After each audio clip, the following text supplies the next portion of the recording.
India ने एक दिल्ली के एक मिनिस्टर ने केजरीवाल ने आईटी के लिए क्या कुछ नहीं किया, ये बताएं। आईटी वहाँ पे बेंगलुरु को देखें, आईटी का कितना बड़ा हब है, दुनिया की हर आईटी कंपनी का वहाँ पे एक ऑफिस है। पाकिस्तान ने क्या किया, एक तरफा ग्रीन टावर बनाया, वहाँ पे बिजली तक भी फ्री दे रहे हैं, बिजली तक फ्री दे रहे हैं, बिजली तक फ्री दे। अफगान आपके खिलाफ हो गए, आपके यहाँ पे मुल्क के अंदर नशा आम हो गया उनके आने से, अफगानियों के आने से। उसके अलावा अच्छे पाकिस्तानी होते थे, मेहनत कश लोग होते थे, स्टूडेंट्स होते थे, यहाँ पे नशा आम हो गया, बेरोजगारी हो गई, वो लोग आए यहाँ पे। उसके अलावा दहशतगर्दी हो गई, आप देखो कितने लोग, 80,000 लोग मरे। अफगानी लोग आपको दुश्मन समझते हैं, अभी ये कुछ भी नहीं है। अभी जिस तरह अफगानियों को यहाँ से निकाल रहे हैं ना, आहिस्ता आहिस्ता तालिबान का यहाँ पे एक क्या कहते हैं उसको, कि एक नैरेटिव बिल्ड हो रहा है। एक पाकिस्तानी का कहना है कि भारत में आईआईटी को केजरीवाल ने जमीन से लेके आसमान तक पहुंचा दिया। दोस्तों, इस पाकिस्तानी का यह भी कहना है कि अगर हमारे रिश्ते भारत से अच्छे होते तो हम चाइना और भारत से काफी ज्यादा आगे रहते, लेकिन दुनिया वालों ने हमें भारत के खिलाफ और चाइना के दोस्त बना दिया। दोस्तों, इस पाकिस्तानी ने यह भी कहा है कि इनके पाकिस्तान में जितने भी अफगानी लोग आए, उन्हीं के कारण इनका मुल्क बर्बाद हुआ। आज पाकिस्तान में जो भी हालात है, गरीबी है, जिस तरह के भी हालात है, वो सब अफगानियों के कारण है। तो दोस्तों, आइए इस पाकिस्तानी की थोड़ा सा बात सुन लेते हैं। मैं तो ज्यादा एक्साइटेड हूँ क्योंकि इन्होंने केजरीवाल का नाम लिया है कि केजरीवाल के कारण हमारे देश में आईआईटी का सबसे बड़ा माने उत्थान हो गया। बढ़ते हैं दोस्तों वीडियो की तरफ।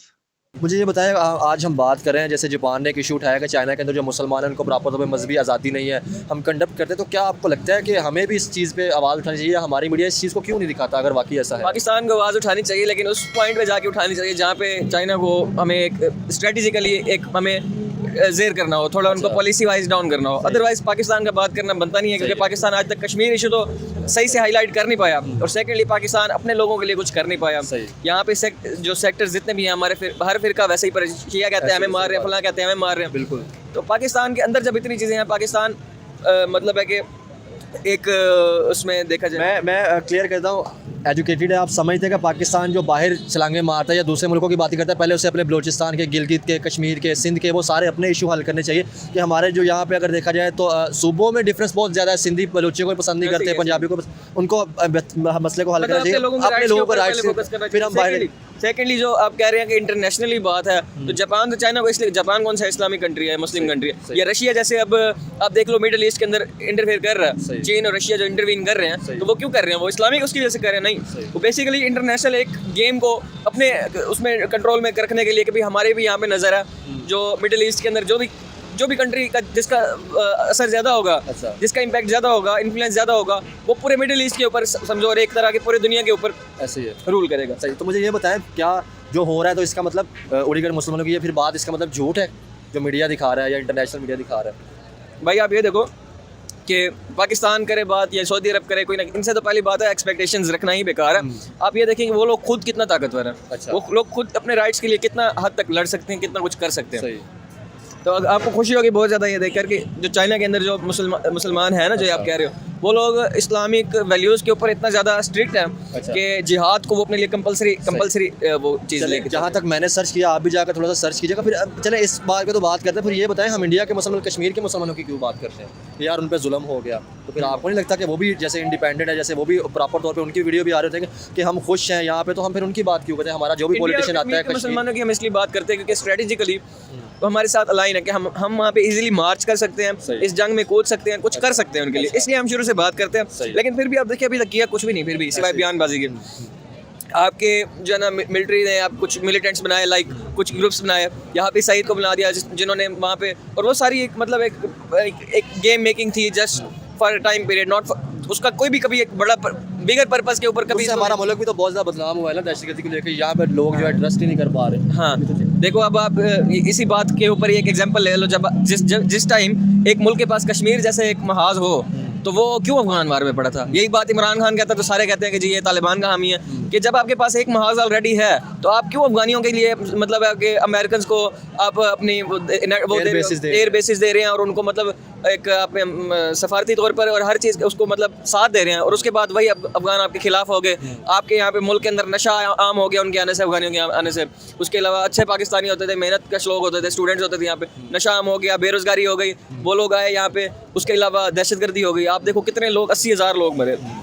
और उसके अलावा आज देखो उस चीज़ के अभी तो ये कुछ नहीं है, अभी आप देखना आगे इसके क्या असर होते हैं कि अफगानी लोग आपको दुश्मन समझते हैं। अभी ये कुछ भी नहीं है। अभी जिस तरह अफगानियों को यहाँ से निकाल रहे हैं ना आहिस्ता आहिस्ता, तालिबान का यहाँ पे एक क्या कहते हैं उसको कि एक नैरेटिव बिल्ड हो रहा है, नैरेटिव बिल्ड हो रहा है। आपके अभी केपीके बलूचिस्तान साइड में देख लो, तालिबान का नैरेटिव बिल्ड हो चुका है वहाँ पे कि चेन उनकी बन चुकी है, वो प्रॉपर तौर पे सपोर्ट करते हैं अफगान लोग। और सीधी बात करूँ तो भाई क्या मतलब क्या गलतियां फिर हमारी नहीं है? गलतियां हमारी हैं। हमने कभी अपने पार्लियामेंट को अपने पॉलिटिशियंस को, जो हमारे एक आज़ाद ख्याल जो लोग होते हैं, उनको हमने कभी खुल के आगे आने नहीं दिया। उनको उनकी पॉलिसी चलने ही नहीं दी। हमारी पॉलिसी चलाई ही उन्होंने है, जो बॉक्स माइंडेड है, सारी जिंदगी एक छावनी के अंदर बंद होते हैं, वो आगे हमारी पॉलिसी हम पे राज करते हैं। लेकिन फिर हम तो ये कह रहे थे कि हमारी पॉलिसियां जो है इजराइल या इंडिया ने आके ऐसी कर दी जिसकी वजह से हम हमारे मुल्क के अंदर ये जो मसले हैं पेश डायरेक्टली तो नहीं कह सकते इजराइल इंडिया ने किया, थ्रू अमेरिका तो हम कह सकते हैं कि उन्होंने कराई हैं, अपनी पॉलिसीज एक्सेप्ट करवाई हैं, उन्होंने मनवाई हैं। उन्होंने हमें आज देखो, आज पाकिस्तान जिस मोड़ पे ठहरा है कि इकोनॉमिकली फाइनेंशियली मतलब हम बिल्कुल डम हो चुके हैं। तो आपको क्या लगता है कि इसके अंदर जहाँ पे हमारे अपनों का कसूर है, क्या वहाँ पे इन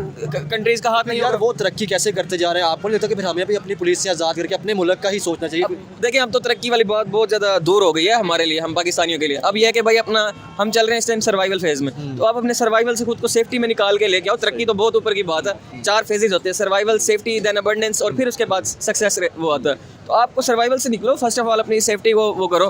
तो उसके लिए मुझे नहीं लगता कि हमें तरक्की या उनकी बात करनी चाहिए। अब आप ये देखें, 2023 चल रहा है, इंडिया ने एक दिल्ली के एक मिनिस्टर ने, केजरीवाल ने आईटी के लिए क्या कुछ नहीं किया, ये बताएं। आईटी वहाँ पे बेंगलुरु को देखें, आईटी का कितना बड़ा हब है, दुनिया की हर आईटी कंपनी का वहाँ पे एक ऑफिस है। पाकिस्तान ने क्या किया, एक अरफा ग्रीन टावर बनाया, वहाँ पे बिजली तक भी फ्री दे रहे हैं, 200 बिजली तक फ्री दे रहे हैं, बिजली तक फ्री दे। मुझे आज बताओ, हम सारे डॉक्टर ठहरे हैं, हमें पता है जॉब्स नहीं है, लेकिन हम आइसक्रीम खा रहे हैं, एंजॉय कर रहे हैं लाइफ को, क्योंकि हमें पता है जॉब्स तो वैसे नहीं है। तो क्या ख्याल होता है कि अगर आज से 10-15 साल पहले हमारे पॉलिटिशियंस यहाँ पे आईटी के लिए यूनिवर्सिटीज़ बनाते और हमारी कौम को मतलब बताते कि आईटी कितना ज़्यादा ज़रूरी है। सर, आईटी की बात आप कर ही रहे हैं, फार्मास्यूटिकल की बात की जाए, मेडिसिन की बात की जाए, तो इंडिया ने चाइना तक, अगर कोरोना की बात की जाए, इंडिया जो है मेडिसिन जो है इंपोर्ट कर रहा है, एक्सपोर्ट कर रहा है प्रॉपर तौर पे, जो है बहुत ज़्यादा इंडिया की मेडिसिन की हो चुकी है। जो मेडिकल से रिलेटेड है उनको पता है कि मेडिकल की जितनी भी ये लिटरेचर है, जितनी भी बुक्स हैं, सारी तकरीबन इंडियन ऑथर्स की लिखी हुई हैं। तो इंडिया इस मामले में भी हमसे बहुत आगे। इंडिया का तो हमारा सबसे जो पता है क्या सबसे बड़ा एक मतलब एक नुकसान है ना, ये बड़ी गौरतलब बात है। आपका हमसाया है इंडिया, 1 अरब सवा अरब आबादी, इधर चाइना है 1 अरब सवा अरब आबादी है, आपके पास 20 करोड़ आबादी है। हमें शुरू से चाइना का मोहताज रखा गया, इंडिया का दुश्मन बना के रखा गया। हालांकि हमारे 2 हाथ हैं, हम दोनों के साथ हैंडशेक करते हैं ना। अब आप सुने, उसका फ़ायदा क्या होता है? एक मोहल्ले में एक घर है, उस घर की 5 औरतें हैं और वो सिलाई कढ़ाई करती हैं, सूट बनाती हैं, और उस मोहल्ले के बाकी हर घर में 20-20 औरतें हैं। अब उस घर के अंदर जो 5 औरतें हैं जो कपड़े बनाती हैं, उनका कितना ज़्यादा रेवेन्यू जनरेट होता है उस मोहल्ले की बाकी औरतों के कपड़े बना के। इसी तरह पाकिस्तान अगर सुई भी बनाता ना, तो एक दिन के अंदर 1 अरब इधर सुई बिकती, 1 अरब इधर सुई बिकती। अगर झगड़ा ना होता, ट्रेड होती, हैंडशेक होता। आज इंडिया तो कुछ भी नहीं है जितना आगे हम होते, क्योंकि हमारा माल 1 अरब में बिक रहा होता और उनका माल 20 करोड़ में बिक रहा होता। ट्रेड की नहीं, झगड़ा किया। और हमने इतना ख़राब किया कि हमारी अपनी इंडस्ट्रियाँ उन मुल्क के अंदर शिफ्ट हो रही है जिनको आज हम 2% का कहते रहे। बांग्लादेश में हमारी बहुत सी टेक्सटाइल शिफ्ट हो गई है। ऐसे ही है ये। देखें ना, मेरी बात सुने, पाकिस्तान में आज 70-75 सालों में किसने पैसा कमाया, किसने माल कमाया? पॉलिसी मेकर्स ने कमाया, इसके अलावा अवाम ने तो नहीं कमाया। अगर पॉलिसी मेकर्स ये सोच लेते हैं कि भाई हम वक्ती फ़ायदे के बजाय हम ये दुश्मनियाँ मोल न लें, अमेरिका की किसी के कहने पे, किसी की भी उस पर हम मतलब मुफ्त के पट्टे में लें अपनी। दोस्तों, वीडियो आप लोगों ने देखा, बातें तो बहुत अच्छी की इन्होंने कहा कि हमारे एक तरफ में भारत है जिसकी आबादी 1 अरब से ज़्यादा है, एक तरफ चाइना है, और इन लोगों को चाइना के दोस्त और भारत के खिलाफ रखा गया। तो अब जाके समझ में आ रहा है पाकिस्तान के लोगों को कि किस तरह से आपको इस्तेमाल करके बाहर वाले किस तरह से मजा लूट रहे हैं और आपके देश को किस तरह से खोखला बना दिया, और उसका साथ देने वाले कौन? आप ही के पाकिस्तान के। देखो, सारी गलतियां बाहर वालों को देने से अच्छा है कि कुछ गलतियां अपनी भी है। आप लोगों की भी कुछ गलतियां हैं जो आप लोगों ने उस समय आप उस पर कोई किसी भी तरह का ध्यान नहीं दिया, लेकिन चलो ये बात अच्छी है कि आज आप लोगों को पता चल रहा है और अभी भी कोई देर नहीं हुई है। अभी भी चाहोगे तो पाकिस्तान ने जो गलतियां की है पास्ट में और अभी भी थोड़ी बहुत गलतियां कर रही है, उसको अगर यदि आप सुधार लोगे तो अभी भी आप आगे बढ़ सकते हो। आपने जर्मनी का बहुत ही अच्छा एग्जाम्पल दिया, तो आप आओ, भारत के खिलाफ जो आप लोगों ने प्रॉक्सी वार छेड़ रखा है उसको त्यागो और भारत से कहो कि हाँ, हमसे गलती हो गई है, भारत से माफी मांगो। किसी की जरूरत नहीं पड़ेगी आप लोगों को, ना ही अमेरिका, ना ही ब्रिटेन और ना ही किसी यूरोप के दूसरे कंट्री की जरूरत पड़ेगी। पाकिस्तान अपने पैरों पे खड़ा हो जाएगा, लेकिन उसके लिए ये जो आप लोगों के दिमाग में एक नफरत बैठी हुई है उसको हटाना पड़ेगा। आप लोगों के दिमाग में जिस तरह से बैठाया गया है कि भारत के हिंदू आएंगे और हम पर राज करेंगे, तो इन सब चीजों को रोकना होगा। प्यार बांटना होगा और जो नफरत बचपन से बो दी गई है आप लोगों के सिलेबस के माध्यम से, उन सभी चीज़ों को बदलना पड़ेगा, हाथ मिलाना पड़ेगा। आपने सही कहा, आपकी आबादी 25 करोड़ है, हमारी आबादी 150 करोड़ है। आपको चाइना की भी ज़रूरत नहीं पड़ेगी, सिर्फ़ भारत से ही ट्रेड करके आपके पाकिस्तान की हालात सुधर जाएगी। हमारे एक मंत्री जी हैं बीजेपी के राजनाथ सिंह जी ने, उन्होंने सही कहा था कि आज अगर पाकिस्तान से हमारे रिश्ते अच्छे होते, पाकिस्तान अगर विश्वास पात्र के लायक होता, तो आज पाकिस्तान को 2 बिलियन या 3 बिलियन डॉलर के लिए आईएमएफ के पास में जाके हाथ फैलाने के लिए नहीं पड़ता। दोस्तों, क्या कहिएगा, भाई साहब ने तो अच्छी बातें की है। इनके देश के पॉलिसी मेकर ने इन लोगों को एक गड्ढे में ले जाके ढकेल दिया और ये लोग खुशी-खुशी उस गड्ढे में जाकर गिर गए। आज इनको पता चल रहा है कि आज हम गड्ढे में गिर चुके हैं और हमें निकालने वाला कोई नहीं है। दोस्तों, क्या कहिएगा इस पाकिस्तानी के बारे में? इन्होंने एक बात से मेरा ऑब्जेक्शन है, इन्होंने कहा कि केजरीवाल भारत के आईआईटी को कहाँ से कहाँ लेके चले गए। तो देखो भाई साहब, आईआईटी भारत के आईआईटी में केजरीवाल जी का कोई हाथ नहीं है, बल्कि केजरीवाल खुद आईआईटी के स्टूडेंट रह चुके हैं। भारत में अगर आईआईटी की स्थापना हुई थी, उसी संस्थान से केजरीवाल ने पढ़ाई की, वहाँ से पास आउट हुए। उनका कोई योगदान नहीं है भारत में आईआईटी को आगे बढ़ाने के लिए। आप लोगों को शायद पता नहीं होगा, भारत का पहला आईआईटी खड़गपुर, जो कि भारत का पहला सर्वप्रथम आईआईटी केंद्र होने का जो गौरव है शायद रखता है। अगर मैं सही हूँ तो, अगर मैं गलत रहूँगा तो दोस्तों कमेंट बॉक्स में मुझे करेक्ट कर दीजिएगा। देखो, केजरीवाल का कोई हाथ नहीं है, केजरीवाल उसके स्टूडेंट रह चुके हैं और दिल्ली के सीएम हैं और कहाँ बेंगलोर, कर्नाटक और बेंगलोर और दिल्ली की दूरी काफ़ी ज़्यादा है। केजरीवाल जी का कोई हाथ नहीं है। मुझे अच्छा लगा।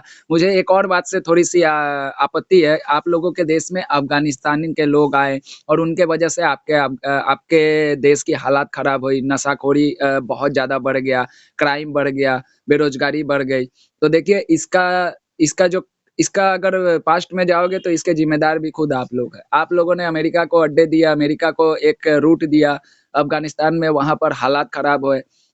उसके बाद में अफ़गानी आपके पाकिस्तान में आए, तो इसके लिए ज़िम्मेदार भी आप ही हैं। चलो, आज आप लोगों को रियलाइज़ हो रहा है कि चलो हमारी गलती के कारण ही हम लोगों का ये हालात हुआ है, तो अभी भी वक़्त है, सुधर जाओ, आओ, हाथ मिलाओ और जितने नफ़रत है आप लोगों के दिमाग में सभी को हटा दो। हम तो गले लगाने के लिए तैयार हैं, क्योंकि हम हमेशा इंसानियत को प्रमोट करने वाले हैं। इसीलिए आप देखोगे दुनिया में जहाँ भी जाता है हिंदू एक, मैं हिंदू की बात कर रहा हूँ और भारतीय की बात कर रहा हूँ।